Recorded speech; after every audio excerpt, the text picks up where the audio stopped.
What's up, guys? Welcome to the Higher View podcast dedicated to the creative, the outside thinker, and the believer, people who are seeking community and healthy views on worldly topics. Yes. If this is your first time to the show, we welcome you. Welcome. On this podcast, we really just talk about an array of different things from a higher view, so to speak, hence the name. So if you are interested in seeing things from a different perspective, just diving into different topics and breaking them down, we are your people. So welcome. We're so glad to have you on the show. Yes. I'm here with my better half, Alexis. Alexis. My partner in life. Hello. How are you, my love? I do not take that slightly. I am your partner in life. You are my partner in I life. absolutely love that. It has felt like a little bit since we've been on the podcast, recording. We have been very, very full lately. Yes. The schedule has been full. We went to a marriage conference this past weekend, and this past week we have been going to different classes with the church. So we're taking a communication class, a marriage class, and what was the other one? The freedom class. So Because really, we all need to be free from something. Let me tell you what. just doing investments in ourselves is what we're doing. Yes. But really, we just been staying full, and really, it's been a little bit since we've been on the podcast. At least for us, I know it doesn't seem like that for you because we're still posting every week. I'm not going to leave you guys behind, Yes. but we're still in rhythm. We're still posting. We're still out here and trying to record. But just putting that out there, you know, we have been insanely full with life and but just I'm doing so things. thankful for this. Yeah, Be able to just come together and it is like really an escape. yeah, It really is. It really is. Just, I mean, it doesn't even feel like we're in our home right now. if you didn't know, like we are in our spare bedroom right now, Yeah. right? But it doesn't feel like it. Like this is kind of Yeah. like our escape to get away and just talk. Well, let's talk. What are we talking about? Well, that was a little life update for you guys. But today, we are going to be talking about relationships. Don't. We're talking about relationships because we just got back from a marriage conference. XO Marriage Conference, which was absolutely amazing. We went there in Austin, Texas. Spent the weekend up there with my family, my parents, and some other family members. Love you guys. Yeah, if you guys are listening, love you guys. Awesome experience, but it was super informational. We learned so much stuff. Definitely a lot of information, like in 2 days. It was like 2 days, but it wasn't even the whole day. Like it was just a couple hours of the day. But it was just a lot of information. It's very, very impactful. But that is fresh on our minds. So that's why we want to give you guys a little bit of juice of what we got with relationships. Also, we have put out a question on Instagram. We put out a link for people to just comment if you have questions or just things that we want to talk about. And someone did say, what was it? What is your advice on a godly dating relationship? And so we're going to answer that here. But yeah, we wanted to bring this up and give you some of our knowledge for this. And yeah. Yes, I am really excited because we are in a relationship. We are definitely in a We relationship. are in a marriage. We are serious here. Very like all in. All right, so we got our questions up. So what's the first question? So for people that are dating, I want to kind of start this softly. I don't want to just jump straight into marriage because I understand some people may not be married or even close to that or thinking about marriage, or maybe you're wanting marriage, but you're not there yet. And maybe you're dating. So to lay a foundation, if you are dating, so when you're in a relationship, let's start with this. When you're in a relationship, you're building something. So when you go with somebody else, a man and a woman meet, you want to build something with that person. The relationship is what I mean. So anything that has to be built in the physical world too, and emotionally, spiritually, all of that stuff, mentally, you have to have a foundation. A house, you have to build a house on a foundation. If there is no foundation, the house doesn't stay up. That's good. So the same way that we have to build a house on the foundation, you have to build your relationship on a foundation. And you can't have just I love this person, I'm so in love with this person, I adore this person as your foundation. Because we know. We go through our own waves in life, okay? Yeah. You're in your own head. You got your own things going on, your own struggles. And so you just have to have something to lean on. You can't just lean on your own thoughts and your own perspectives. And you have to have something higher than you. Exactly. The higher view. The higher view. Hey. Hey, we're not doing this.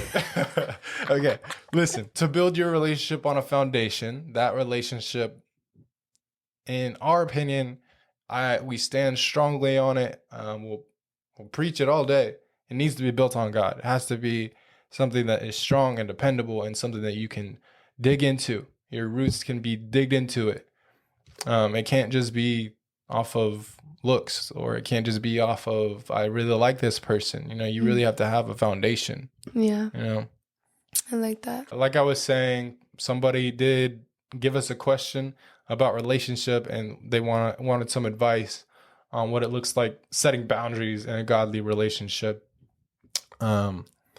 Really, if you're dating and you're wondering how to keep it, or like what boundaries to set as a godly relationship, keep it godly. I mean, there's not much else to say about that. Just keep it godly. Don't be in a room where you're going to be tempted alone together. That's pretty obvious. Don't just honestly, like, just don't be dumb. Like, you know what's right and wrong, especially if you're living in a godly way. Like, you just have to have those mental boundaries before you even think about having those physical boundaries.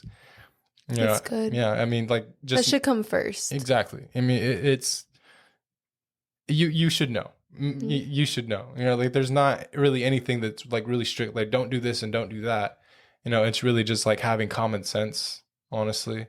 Yeah, but for some people that don't understand even what a godly relationship is, it's a covering over you, and like we can speak from the other side, because a little bit of our testimony together, we definitely did not do it in a godly way, because we were a part of the world. And now that we're on the other side of the worldly thing, now that we're married and have a covering, we can speak from that perspective, because we experienced what it was then and what it is now. And what it was then is just, it wasn't godly. It wasn't the godly relationship, because we didn't have those boundaries, and it caused more, unnecessary baggage or friction and bondage and things that you have to get free from that you didn't have to start.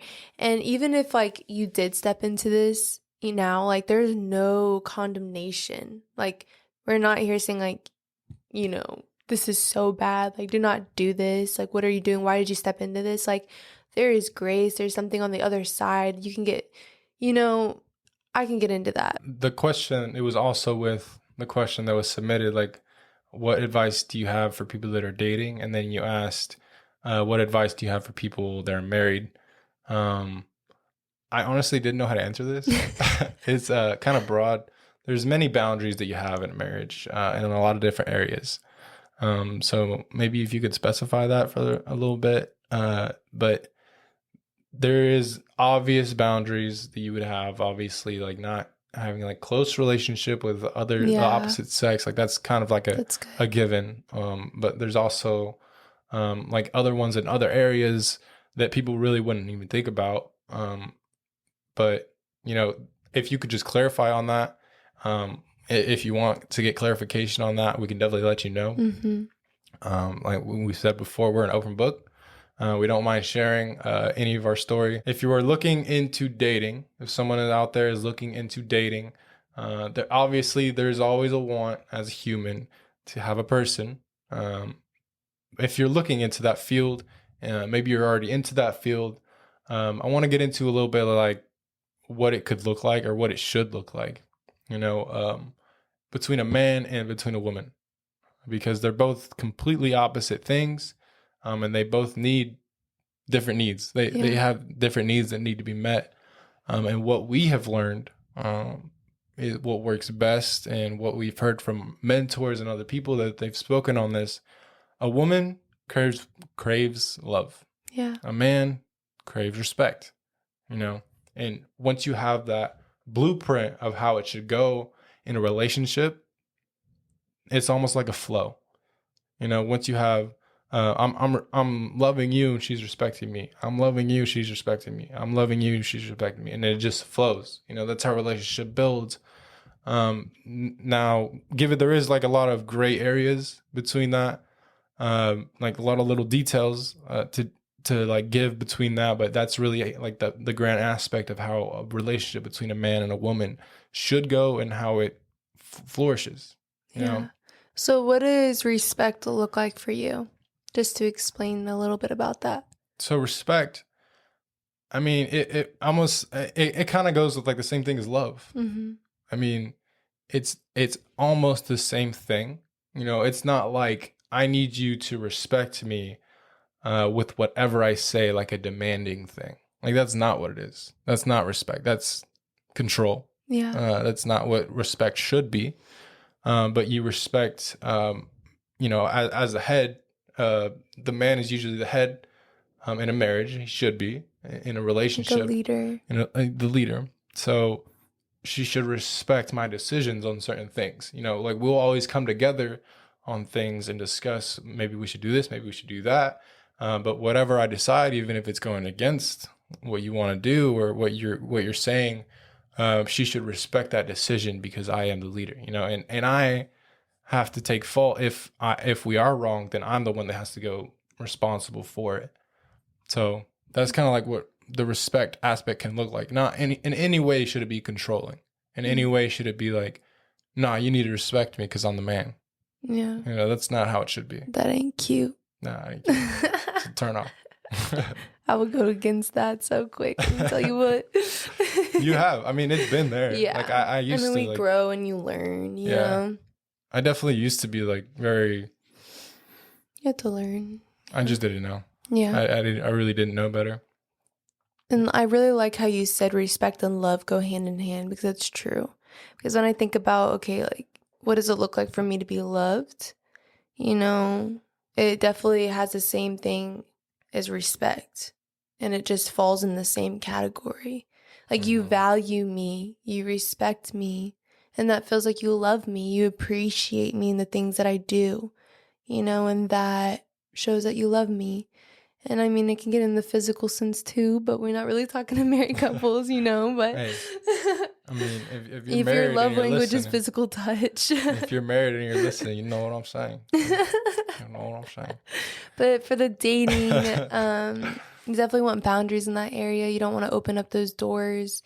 Yeah. You know, because when it doesn't have a covering on it, you know, it's a lust. It's not under a marriage covering, and it's seriously so different. Yeah. It's seriously so different. For sure. It's just blessed, you know. Yeah. When you are married and you are being It's intimate right. with somebody or having sex with somebody, it's blessed at the point of marriage, and it's something you won't understand until you are married. Speaking from experience. Yeah, I mean, we even said like, well, we're married in our hearts. Like, we're married to each other, and we didn't understand or have the knowledge, but that did something, you know, and like we had to walk that out, and you don't have to walk that out, you know, if you haven't fallen into that yet, but. Yeah. So a big thing that we had to learn even before we were married, which is still almost like a hard thing to put into practice today, is not looking at the situation, or looking at the situation, but not critiquing the person instead of the situation. Ooh. So critique the situation, not the person. You know, that's so real. And it's a very, very hard thing to do. You know, I admit it right here. You know, it's very hard to do. To not look at what she's doing instead of what's actually going on. You know, I have to look from a higher view. I have to see things differently. You know what? I mean, that goes with all relationships, whether that's facts. You know, your boyfriend or husband or anything.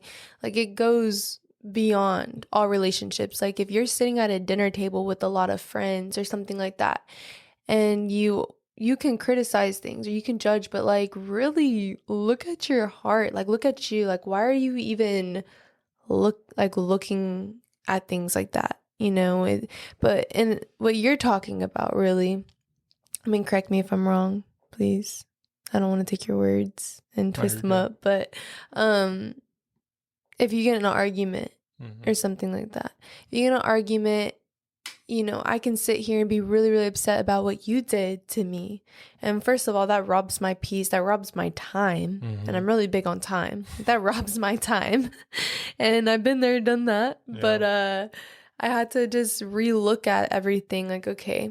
And for me personally, because, you know, prayer is my weapon, that I'm going to be praying for the situation. I'm going to be praying really at first. This is what it looks like. I'm praying for him. I'm praying that whatever he's going through, he opens his eyes. But at the end of the day, like it turns around on me. Yeah. And it's like, okay, now, why did it's like that heart check thing. Like, why did I respond like that? Why did that bother me?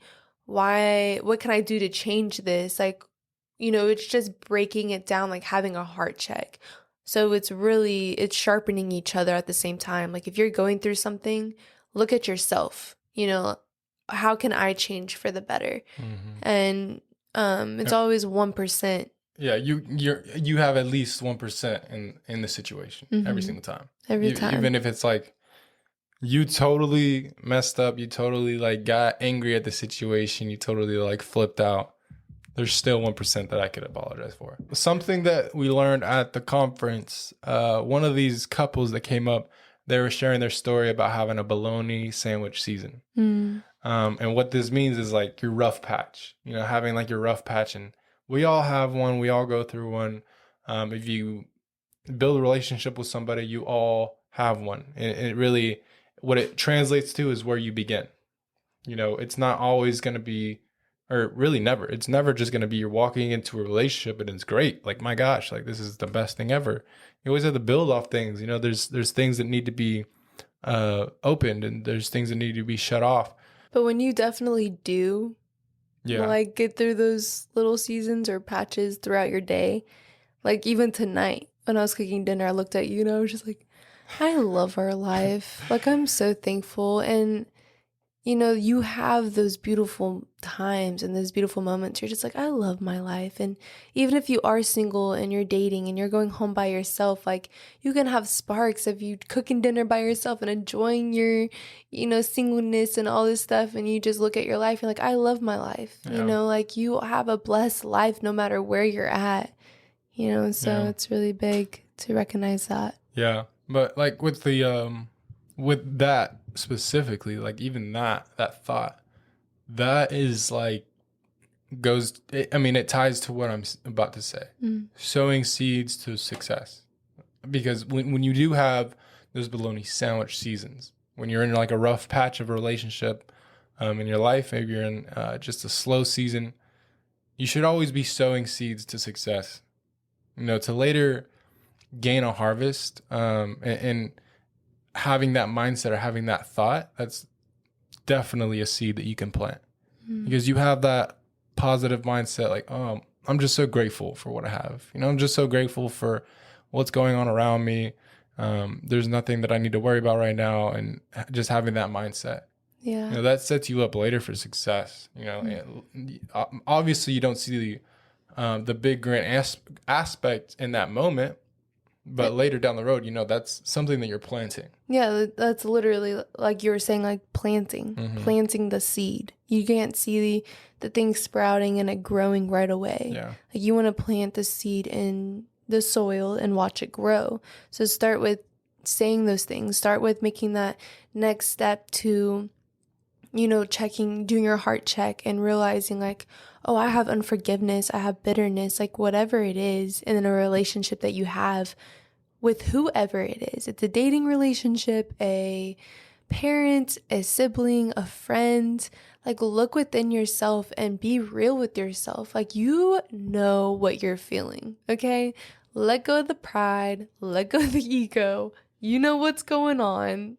Just let it go. Yeah. Get real with yourself, and then get real with the paper and a pen. Like, I feel like that's really where it starts for a lot of people, because it's hard for them to like figure it out in here right away, and that's so normal. It becomes a habit to be able to figure out in here when you start writing it down on paper. And so that's really big. That's huge. I mean, if you go to any counselor, they're going to say journal. I mean, why? Because you're getting your thoughts out on paper. And so do a heart check. It's a great tool. Yeah, do a It's a very heart great check tool. and see what's going on. Like, do I have unforgiveness for somebody? Did somebody hurt me? Did somebody say things? Okay, why did that hurt me? Why did what they say hurt me? Okay, when you figure out why, sometimes you might not know why, and that's okay.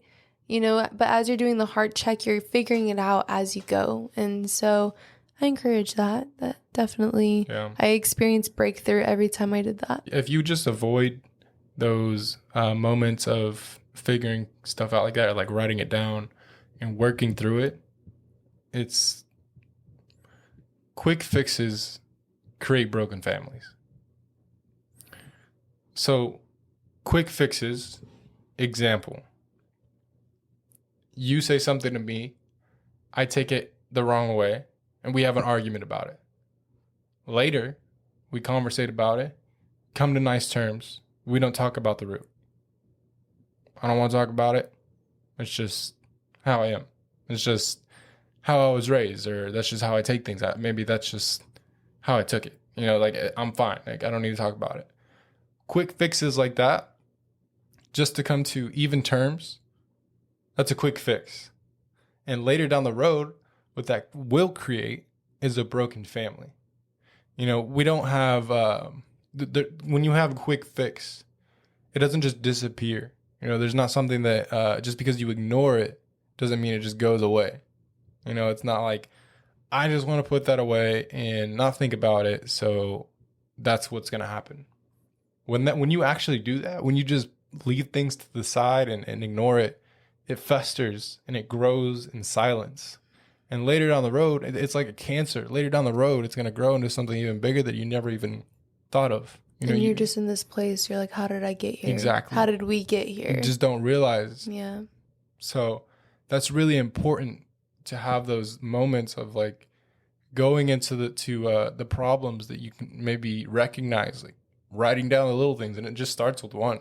And I promise you, it's gonna feel tension. It's gonna feel pressure. You're gonna feel those things when you're trying to figure it out. You might feel frustration, and let yourself feel those feelings. Don't ignore the feelings that you feel. If you feel angry, feel the anger. Like we have emotions and feelings for a reason. So don't bottle them up. Like, let yourself feel them and then move on to the next step. I'm not saying take it out on the other person and be angry towards them and throw things and slam doors, and that's not the way you want to do it. I've learned. But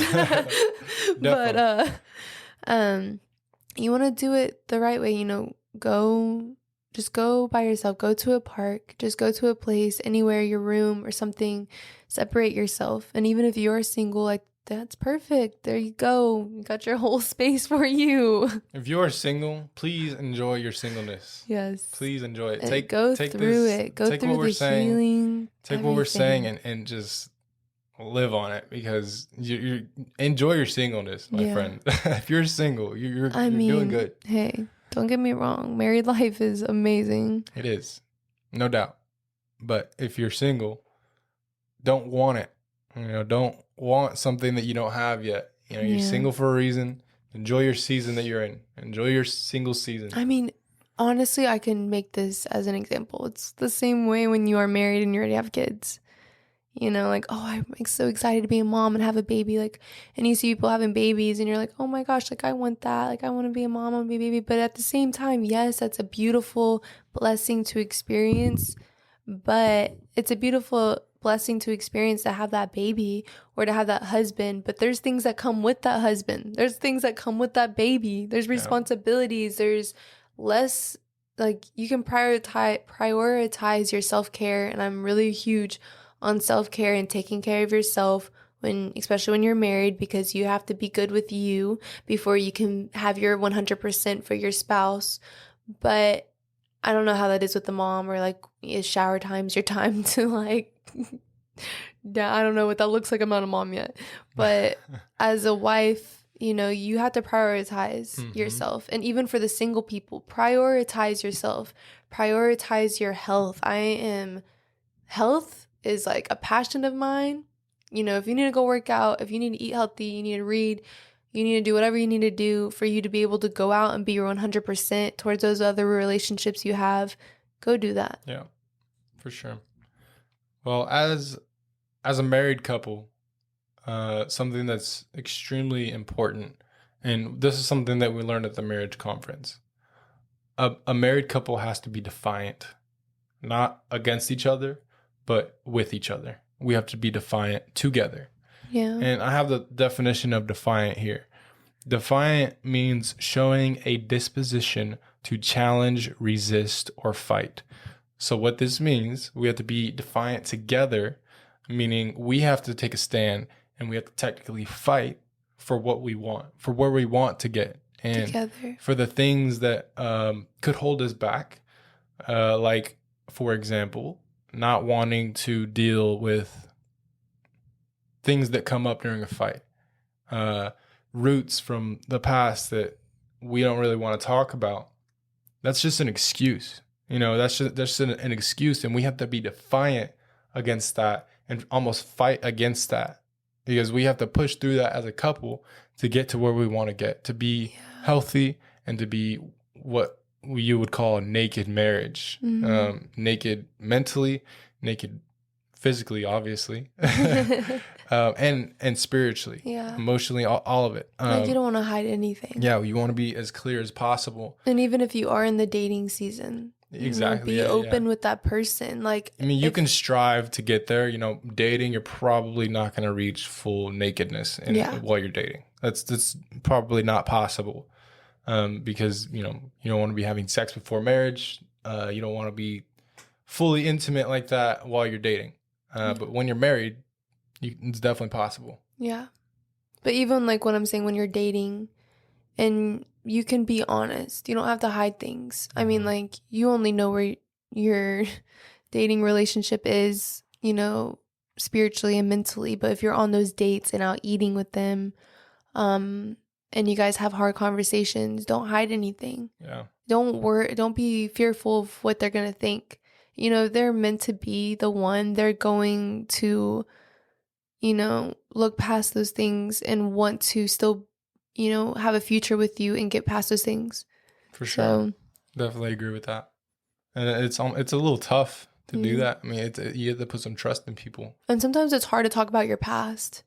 It's hard to have the other person ask you questions and for you to think about it, and like, you have to go back there. I do not like to go back to my past. I like to just move forward. I'm a very move forward person. I ain't living back there. I'm living present and forward. That's it. But it's, you come up and you start asking me about my past, or you ask questions, like, I'm going to need to be honest with myself and also be honest with you. And I really feel like that's really big. Like, that's a big boundary, a healthy boundary you should have. Yeah. That is a good boundary. Like, as a married couple, be honest, be clear, really. Like, it's not even just about being honest. Like, I can be honest about, I swept the floors, but I really didn't. I mean, wait, that didn't make sense.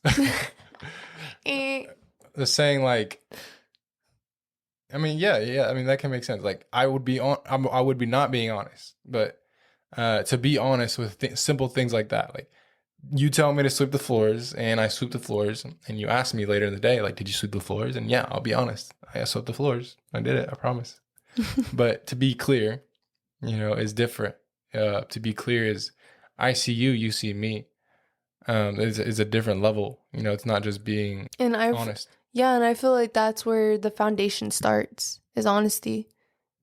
Your foundation starts being honest. You can't, if you're in a dating relationship and you're trying to build the foundation of that relationship, be honest. That's where it's at. If you're dating, if you're married, overall message, burn the excuses. Burn the excuses. You don't need them. They're holding you back. Burn them. Yeah, even the relationship with yourself. I mean, that's where it starts. It's very true. Yeah. You have a relationship with yourself. Like, that's real. Like, I mean, you single people know what I'm talking about. Like, I mean, I know what I'm talking about. When I'm driving and I'm dropping you off up from work and picking you up, like, I'm with me. Yeah. Me, myself, and I going through this, you know? That's real. Human experience. So be honest with yourself. Like, if you, like, for me, okay, I don't know why I'm bringing this up, but I am. Let's see where it goes. I don't know. Let's see. But I'm listening to a podcast or I'm listening to music and I'm in it, but then I start feeling something getting clustered. Something's like, I just don't feel peace right now. I literally will pause it and I'm just like, what is going on? All right, God, like, what do you need to peel off of me? Like, what is happening right now? You know, if I need to just start praying and just like, you know, trying to bring it out, like, there's always something, and we've mentioned this many times in our episodes, there's always something that needs to be peeled because you're always going to the next level. Mm-hmm. You're always planting those seeds of success. And so start with yourself. Start planting those seeds of success with yourself. Start letting go of the excuses. Start wanting better for yourself and just watch it grow. Watch you grow. Watch your relationships around you grow because it starts with you first. So we're here to live for other people, but you have to live for you. You know, nobody's coming in with you at the end of the day to your house. Like, it's just you. So make sure you're healthy so you can go out and be healthy for other people. So you're giving your 100% towards those people. Yeah. So, yes. Yeah. Amen and amen. Amen. Well said, my friend. See y'all later. I'm gonna go eat my dinner now. Yeah, we actually do have dinner waiting for us. So we love you guys. Is that all the questions? Yes. I think we covered everything. Okay, well, we will definitely do this again because I love the questions. Yeah, I love it. Yeah. Pretty this is cool. Great. I definitely love getting into relationships and if I don't really know if we have an audience of married couples, but if we do, I'd love to get into something like that. Or, I mean, even just relationships or dating. Just anything. Like, get like detailed with your questions. We've been through a lot of stuff, you know, and get detailed. Yeah, for sure. Like, what kind of boundary? Yeah, but we've been through a lot of stuff. And we just have experience that we can share. You know, I feel like it'd be beneficial for people out there. Yeah. I mean, for some people, it can meet the criteria. But, yeah, we're going to let you guys go. Yes. We love you guys so much. Love you so much. I love you. Love you. Thank you guys for listening. If you made it to the end of the episode, you already know. Special place for you in heaven. Have a good rest of the week. Whenever you're listening, I'm not sure, but have a good rest of your week. Yeah. We will see you guys on next Saturday or whenever you listen or whatever day you listen to. Oh, yeah. We love you guys. Peace out. Peace out.